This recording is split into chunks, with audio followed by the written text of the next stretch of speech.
A oração de um justo pode ir muito a seu favor. Pergunta para quem está do seu lado: você tem um amigo que você pode abrir o coração? Não vai responder não. Se você não tem um amigo que você pode abrir o coração, você precisa rever algumas coisas na sua vida.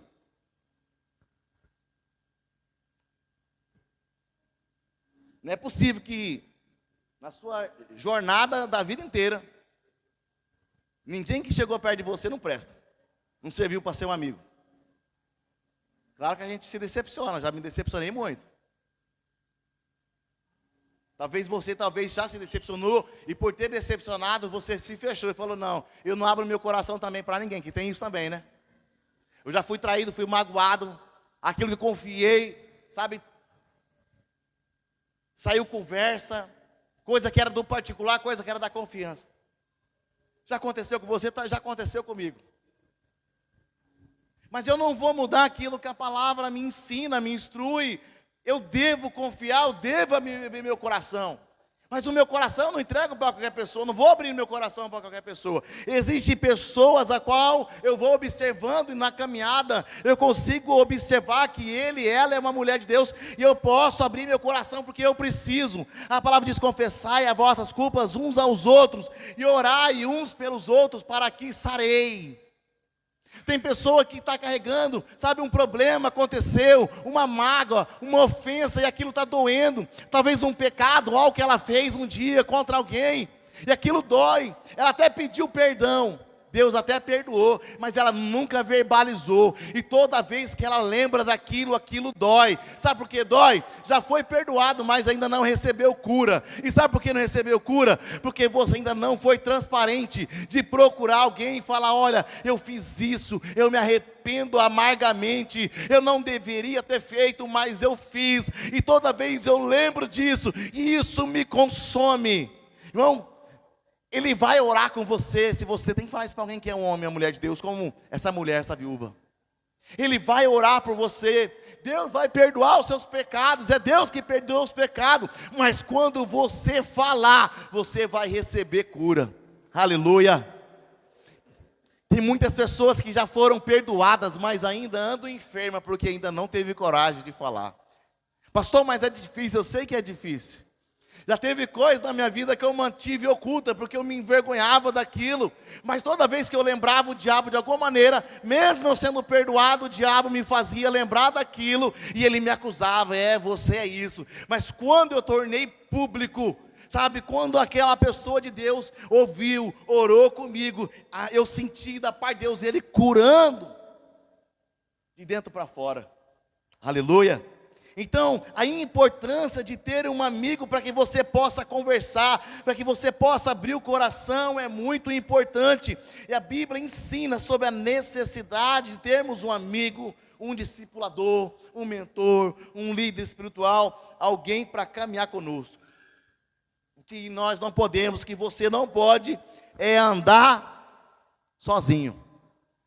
Tem um ditado que diz assim: quem não tem um amigo para confessar desejo e lutas e tentação, um dia, uma hora, vai ter que sentar com alguém para confessar o pecado cometido, o pecado realizado. Então é melhor você ter alguém que você fala: cara, ora para mim, cara, porque eu estou no trabalho e tem uma pessoa aqui que está investindo, e eu não sei o que eu faço, eu estou fugindo, mas sabe, a minha carne. Você tem que ser transparente. Fala: ora por mim. Ele vai estar orando por você, ele vai te dar um conselho, que você vai ter uma sabedoria de como lidar com isso. Mas se você não tiver ninguém que você possa confessar luta, desejo, tentação, uma hora você vai ter que parar para confessar pecado. Jim Swaggart, um grande pregador americano, se eu não me engano, nos anos de 1975, a maior igreja da época do mundo, televisionada, programa que tinha, quem conduzia aquilo era Jim Swaggart. E Jim Swaggart, sabe, um grande pregador, um avivalista, um grande homem ganhador de alma, um pastor da maior igreja daquela época, e ele estava pastoreando essa igreja. Mas aí de repente começou a acontecer, uma mulher começou a investir na vida dele, e ele foi fugindo daquilo, mas ele não falou para a mulher dele, ele não falou com o pastor dele, e ele ficou naquela situação, e um dia ele caiu naquilo, e aí depois de tudo, ele arrependido, ele foi, conversou com o pastor dele, confessou. Não confessou tentação, porque houve investida, mas depois ele começou a ficar seduzido. Mas se antes ele tivesse abrido o coração, meu bem, aquela mulher lá, uma vez teve uma abençoada, que não faz mais parte do nosso meio, mas não teve uma certa vez, uma certa pessoa, sentou na frente, assim, na primeira cadeira, veio com a saia curta, e depois que eu terminei, ela falou assim, eu vim com essa roupa para ver se você prestava atenção em mim. Falei, misericórdia, chamei minha esposa. Falei, meu bem, aconteceu isso aqui, essa pessoa aqui. Minha esposa conseguiu dar um jeitinho de conversar com ela. Glória a Deus. Graças a Deus. Você acha que você é de ferro? A gente fica tentado, carne. Mas eu falei com a minha esposa e resolveu, graças a Deus, né? Coloquei ela na guerra. Mas Jimmy Swaggart, ele vai depois do adultério, depois do pecado cometido, ele naquela televisão, rede nacional, depois de ter pedido perdão, confessado para o pastor, agora ele vai na retratação, e ele faz aquela retratação pedindo perdão, pelo aquilo que ele fez, ele confessa aquele adultério em rede nacional, mas uma fala dele marcou, ele falou assim, se eu tivesse ao menos falado para minha esposa, talvez tudo teria sido diferente. A importância de ter alguém que eu e você podemos ser transparente, abrir o coração, querido. Como que você está? Você tem abrido o seu coração? Eclesiastes capítulo 4, 9 ao 12. Está escrito, é melhor serem dois do que um, porque se um cair, o outro segura pela mão. Glória a Deus. Tem alguém que está do seu lado aí e fala, é melhor serem dois. Talvez essa pessoa que está do seu lado é a pessoa que Deus colocou na sua vida, que você vai poder confiar nela, abrir o coração para ela. Talvez não seja, tá, irmão? Estou afirmando nada. Examine-se, observe, veja se ele, se ela é digna. Mas essa questão do caminhar junto é muito importante, irmão. E eu preciso de pessoa ao meu lado. Não seja autossuficiente. Porque o próprio Deus, lá no Jardim do Éden, na criação, você vai ver expressão no plural, Deus falando, façamos o homem, conforme a nossa imagem, conforme a nossa semelhança. Deus que era Deus, não decidiu ser sozinho. Trouxe a existência, ele revela nessa fala, no plural, façamos a nossa imagem, conforme a nossa semelhança. Deus, num ponto de decisão importante, ele está consultando o Filho, ele está consultando o Espírito Santo. Num momento de decisão importante, você tem consultado alguém? Você que é casado, você tem consultado o seu marido? Tem marido que não aguenta mais pagar o mascateiro, a mulher nunca consulta se pode comprar aquelas fronhas, ela nunca consulta se pode comprar um enxoval novo, ela nunca consulta se pode passar o cartão, assim também ele nunca consulta se pode trocar de carro. Devemos ter quem consultar. E me faz lembrar também, quando estava organizando, orando a Deus acerca dessa palavra, sobre a segunda estratégia, a atitude correta para lutar e vencer, olhando dentro dessa palavra sobre procurar ajuda de um amigo, irmão, me fez lembrar de Joabe e Abissai. Depois você lê isso aí, 2 Samuel capítulo 10, 2 Samuel 10, do 9 ao 14, não, vamos abrir, vamos ler aqui, depois você não vai ler, então já vou ler para você. 2 Samuel 10, eu vou ler para você. 10. 2 Samuel 10. Vendo, pois, Joabe, que estava preparada contra ele uma batalha, tanto pela frente quanto pela retaguarda, Joabe, Escolheu dentre todos o que havia de melhor em Israel, e os formou em linha contra os inimigos sírios. E o resto do povo colocou sobre Abissai, seu irmão, a qual confiava, o qual então formou uma linha contra os filhos de Amon. Olha o que disse Joabe. Disse Joabe: se os sírios forem mais fortes do que eu, tu vem e me socorre. Se os filhos de Amon forem mais fortes do que você, então eu vou ao seu socorro. E Joabe fala: ser forte, pois pelejaremos varonilmente juntos pelo nosso povo e pela nossa cidade e de nosso Deus, e faça o Senhor que bem lhe parecer. Então avançou Joabe com o povo que estava com ele, e travaram uma peleja contra os sírios, e eles fugiram de diante deles, e vendo os filhos de Amon que os sírios fugiram, também fugiram de Abissai, e entraram na cidade. Aleluia. Olha que maravilha.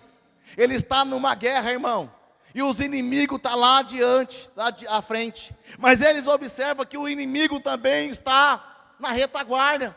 O que Joabe fala? Olha para o seu irmão, dá confiança, confiava nele, e falou: olha, nós estamos em uma guerra, os inimigos estão na frente, os inimigos estão atrás, eu vou confiar uma parte do exército sob o seu comando, eu vou guerrear à frente, você vai guerrear atrás. Se os meus inimigos forem mais fortes do que eu, você vem e me ajuda, mas eu vou estar guerreando aqui, vendo a sua luta lá, e se você passar prova lá, se você estiver perdendo a batalha lá, eu paro a minha guerra, e eu vou te acudir lá, para que ambos venham a ter a vitória. Aleluia, glória a Deus.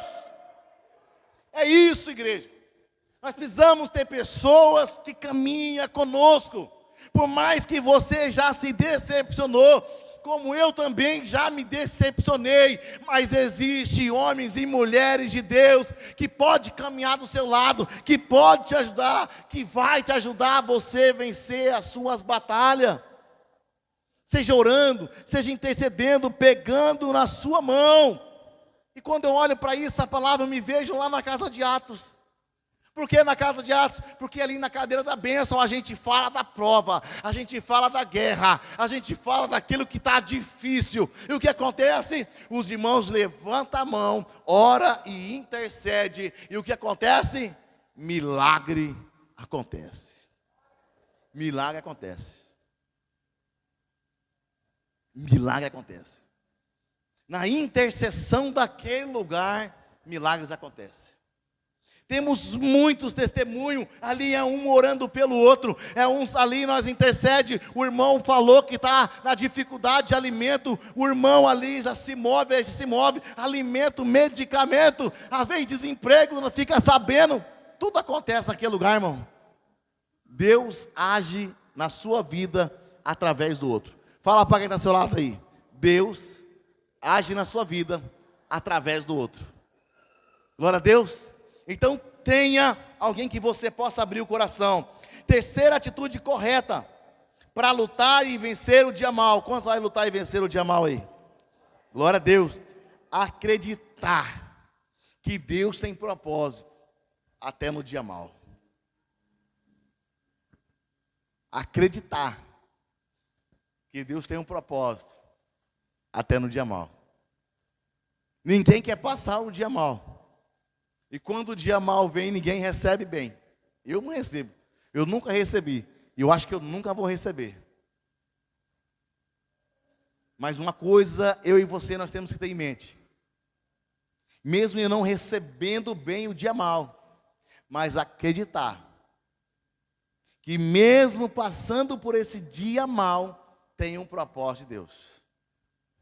O que você está passando talvez de dia mal hoje, de um desemprego, de uma enfermidade, eu não sei. Hoje você não entende, hoje talvez eu nem tenha uma palavra para você, mas em determinado momento você vai compreender por que você está passando isso, e nem é um porquê, é um para quê, aleluia.